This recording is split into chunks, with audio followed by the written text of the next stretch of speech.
Bonjour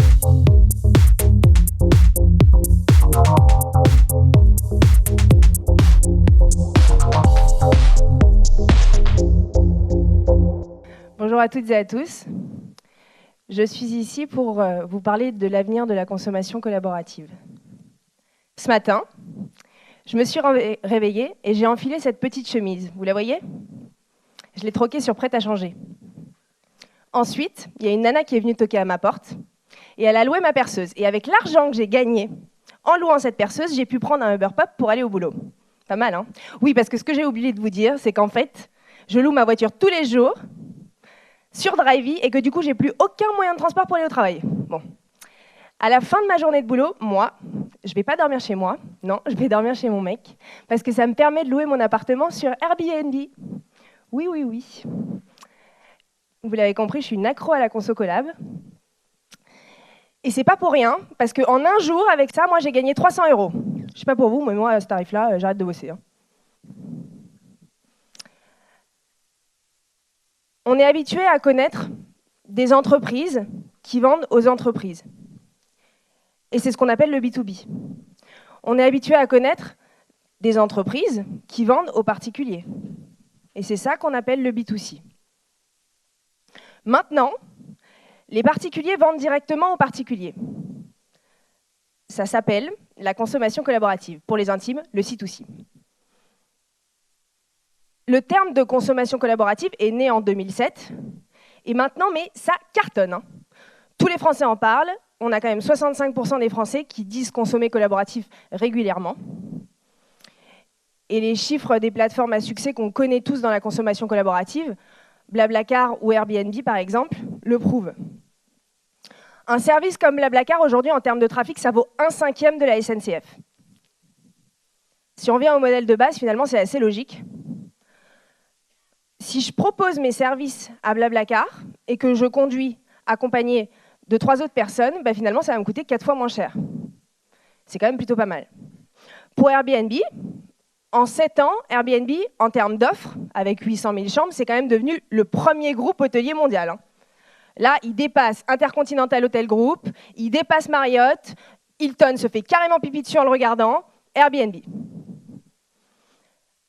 Oui, mais moi, si je suis hôte sur Airbnb, c'est quand même pas mal, parce que sans rien faire, je vais quand même gagner 7 540 $ par an. Sans rien faire, peut-être que j'exagère un peu, je suis d'accord. Je dois accueillir mon touriste et lui passer les clés. Et pourquoi ça marche aussi bien auprès des consommateurs? Pourquoi tous les particuliers sont séduits par la consommation collaborative? Je passe une semaine à New York. Soit je vais dormir dans un hôtel plutôt classique, soit on me propose un petit loft tout mignon en plein cœur de Brooklyn pour vivre l'expérience d'une New-Yorkaise, comme à la maison. Et en plus, c'est 30% moins cher. À votre avis, je choisis quoi? J'ai 28 ans, et au final, les services d'une femme de chambre et le room service d'un hôtel, j'en ai pas besoin. Moi, ce que j'ai envie de vivre, c'est une expérience sociale, quelque chose de différent, j'ai envie de voyager authentique. Et des services de consommation collaborative me permettent de vivre des expériences sociales en rencontrant, aux 4 coins du monde, chez eux ou chez moi, des étrangers. Et ça me permet de m'enrichir culturellement.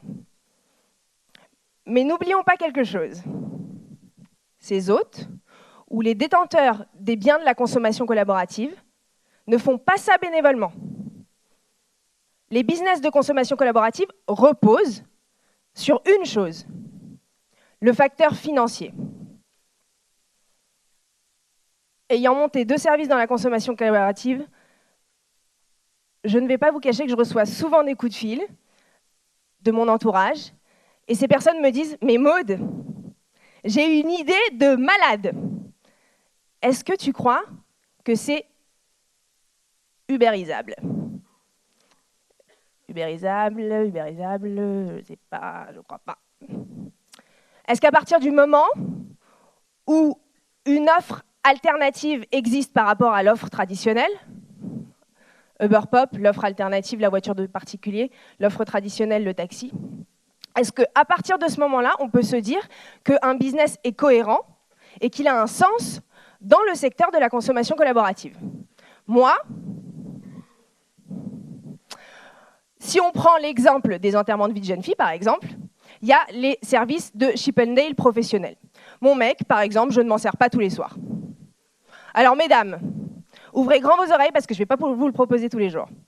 Mais je vous le propose demain soir pour la modique somme de 100 € l'heure. C'est quand même vachement moins cher que Dylan, le Chip 'n Dale professionnel.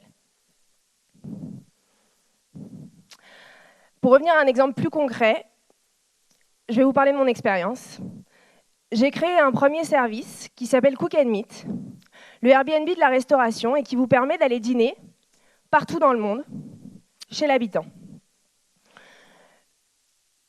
Mais les modèles de consommation collaborative ont leurs limites et on ne peut pas les décliner comme ça. Ces modèles-là reposent sur du gagnant-gagnant.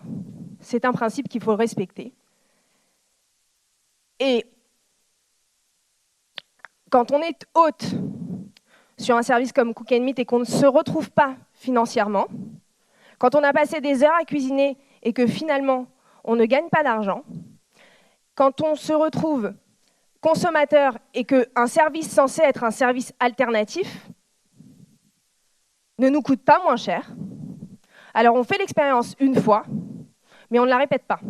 Et ça pose des sérieux problèmes en termes de pérennité de business. Là, c'était une équation. Désolée. Le service de consommation collaborative a un sens uniquement à partir du moment où cette équation est validée. Le gain doit être assez élevé par rapport à l'effort fourni. On a tous envie de créer le Airbnb numéro 2. En sortant d'école, on se retrouve tous dans la situation où on veut créer l'entreprise qui cartonne et c'est logique.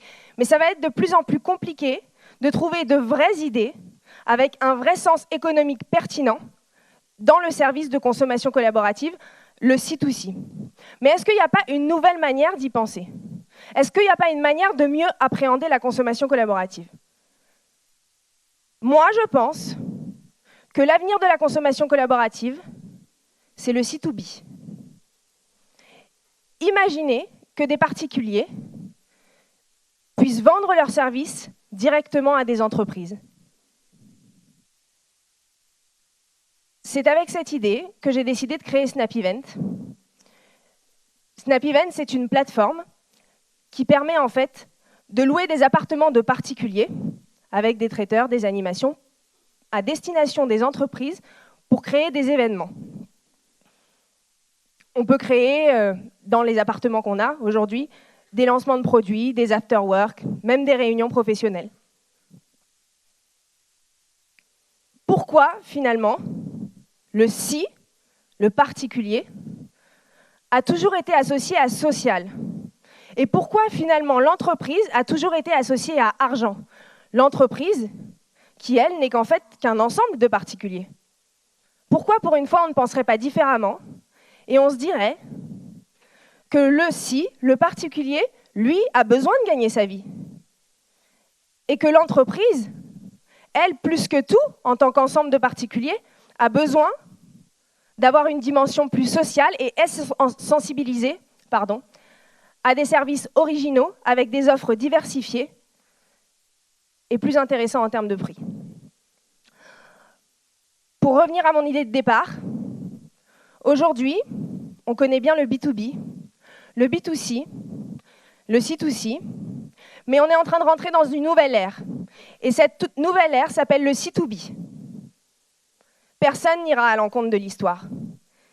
Si tous les consommateurs veulent consommer d'une manière, personne ne les empêchera de le faire. Merci à tous pour votre attention.